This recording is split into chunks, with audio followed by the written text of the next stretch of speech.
to Brilliant Creatures. I'm Gail. And I'm Stephen, and here's a look at what's coming up on today's show. Find out how to do it yourself and become a sky spy so you can spot these brilliant birds with no problem at all.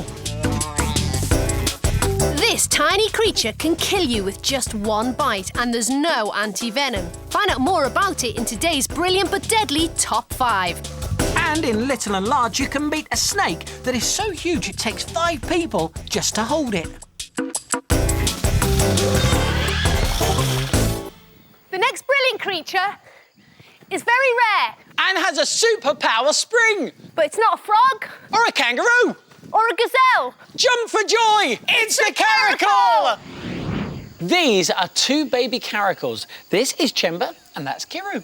Now, you mightn't have heard of caracals before, but just like their cousins, the lions and leopards, they come from Africa, although these caracals come from the Cat Survival Trust in Welling. Now, unlike other big cats, these have incredible tufts on their ears. Now, these tufts are really, really sensitive, so sensitive that they can actually detect wind direction. And on wind comes the sweet smell of juicy prey. And on the caracals menu, top dish of the day are birds. But the only trouble is birds are up there and caracals are down here. So for the caracal to have any chance, it needs to be super strong, super fast and super bouncy, because above all else, the caracal needs to get airborne. Come on.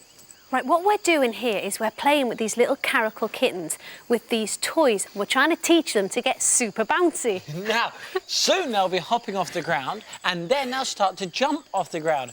And very soon, they'll be able to leap as high as their mum can, which is Misha. She can leap 4 metres off the ground. That's double the height of me. And in the wild, that's exactly what they have to do.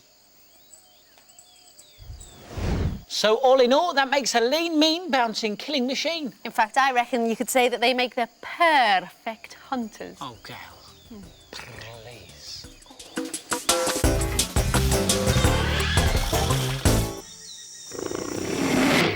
Meet the peregrine falcon, the buzzard, and the kestrel. 3 of the world's most brilliant birds of prey that can be found in the wild here in the UK. Now, in the studio, you're going to be able to see how beautiful these birds really are. But in the wild, there's very little chance that you'd get this close to a bird of prey. But if you're very lucky, you might see one flying, maybe looking for food. The trouble is, when you see a bird of prey in the wild, they all look the same because all you see is a silhouette against the sky, like this. And they all look the same because it's impossible to tell what colours they are or even how big they are. So, in the wild, the best way to tell whether the brilliant creature you spotted is a kestrel, a buzzard, or a peregrine falcon is to be able to recognise those silhouettes. So this is Do It Yourself, and we're going to give you the brilliant creature guide on how to become a sky spy. OK, have a look at these 3 silhouettes, A, B and C. Now, each of these belongs to one of our birds of prey, and we're going to start with the buzzard.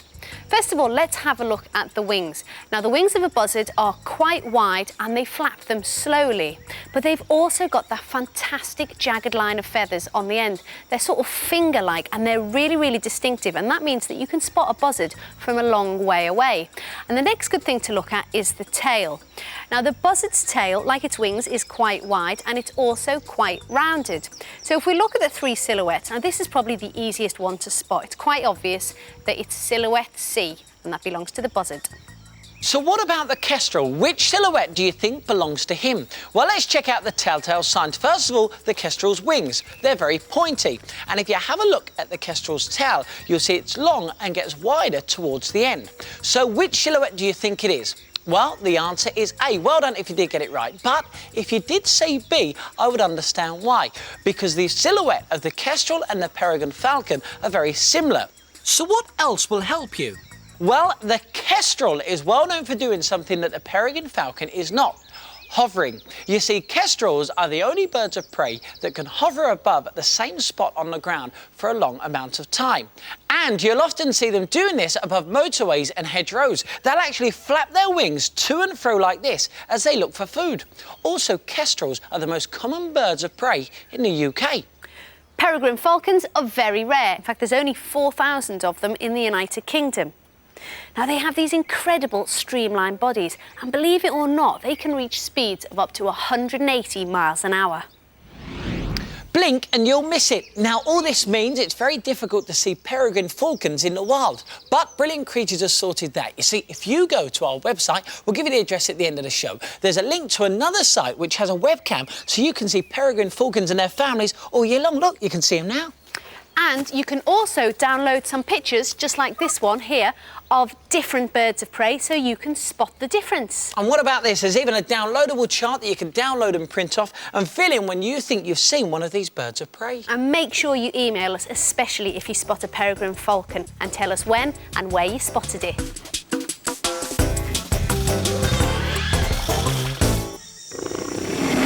This is the part of the show where we take a look at creatures that are not only brilliant, but totally deadly to humans. The brilliant creature we have in our tank is exceptionally dangerous. Just one bite and you won't be able to move a muscle, You won't be able to breathe. let alone scream for help. And it's all down to this creature. The blue-ringed octopus, number 2 in our top 5 deadly creature countdown. Now, despite its small size, this is the most deadly of all the octopodes. It has 2 venom glands the size of its brain that contain one of the most toxic substances known to man. And a little octopus this size contains enough venom to kill 10 men. The octopus injects its venom with a beak much like that of a parrot. That beak is hidden in amongst all those tentacles, and it actually looks like this. This is a real octopus beak. And it's quite surprising that a lot of people that get bitten by blue-ringed octopus don't actually know they have been bitten until the deathly symptoms start to come on. Firstly, you start to feel sick to the stomach. Next, your speech will become slurred and your vision blurred. Finally, you will not be able to move a muscle as paralysis sets in. In our brilliant but deadly top 5 countdown, at number 2, it's the blue-ringed octopus. Risk zone, the seas around Australia, Vietnam, Malaysia and Indonesia. Time till death, less than 10 minutes. Treatment, no antivenom available, but with immediate hospital care, some people have recovered. Number of deaths, 2 recorded cases, although many more unreported cases are likely. The blue-ringed octopus. It's beautiful and totally brilliant at being deadly.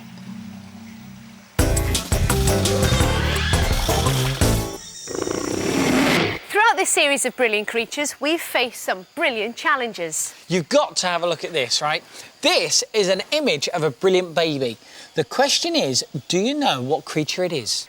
Well, it's actually an unborn lamb, and we're just moments away from seeing its arrival into the world. Over 22 million lambs are born every spring in the UK alone. Can you believe it? And over the next 2 weeks, all 150 of these sheep are going to have their babies.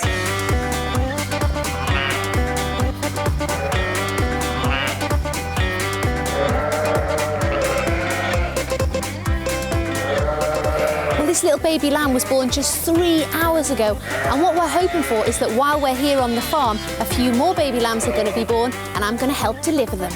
Well, the good news is I'm not expected to complete this challenge all by myself, because I've got an expert on hand here to help me through. This is Gail, who we're calling Little Gail, and you've grown up around sheep, haven't you? Yep. How long have you been lambing for? Since I was about 3. Since she was 3, so she knows what she's doing. So what can I expect today? Well, there's a sheep just about to lamb over there. What, right now? Oh, there's the nose. Oh, look, its head's coming. There. Here it comes. Oh, it's out. Oh, look, shall I pick him up?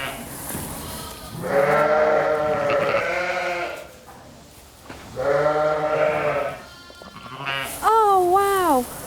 Now, this lamb needed a bit of help to get him breathing. And gently swinging him by his back legs like this clears away any mucus which might be blocking his lungs. Oh, you little thing.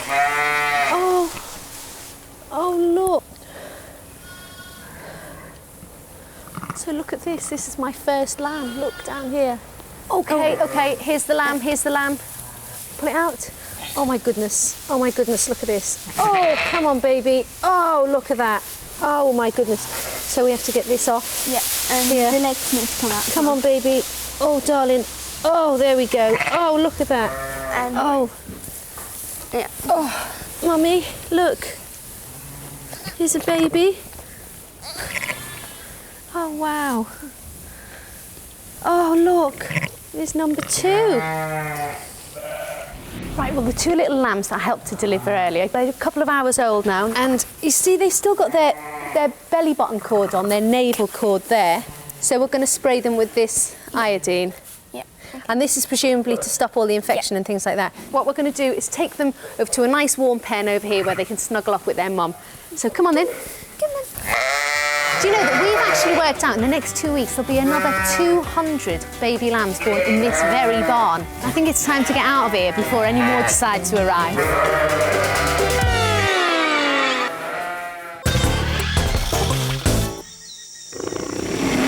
Meet the Caliber python, one of the smallest pythons in the world. Now, it might not look that little to you, but when you compare it to this guy, it's very small.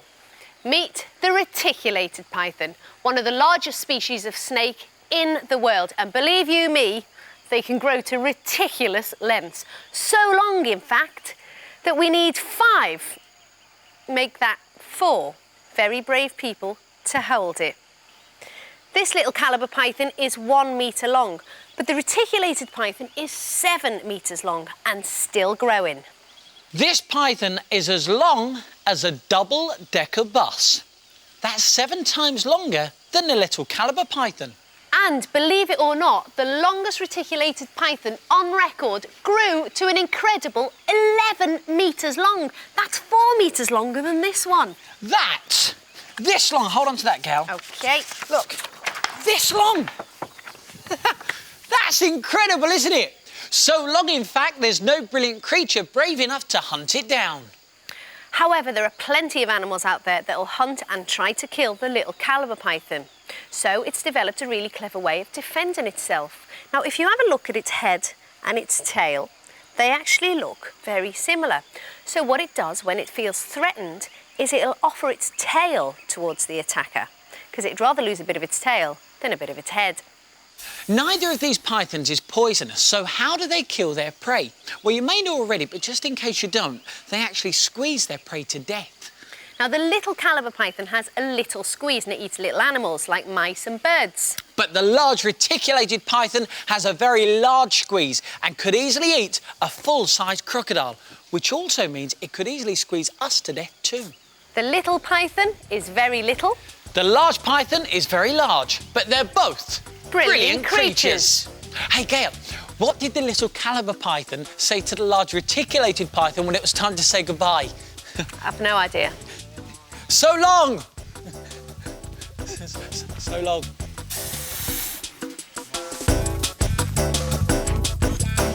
Next time on Brilliant Creatures, how to make a creepy crawly catcher. We're challenged to race camels. And the brilliant but deadly man-eating tiger. Well, that's it for today's show. And if you want to find out about anything that you've just seen, why don't you check out the Brilliant Creatures website? The address is on the screen there. And we're going to leave you with some of today's most brilliant creatures, plus some bits you haven't seen. Bye. Bye, see ya. So all in all... But the large reticulated python has a very large squeeze and could easily eat...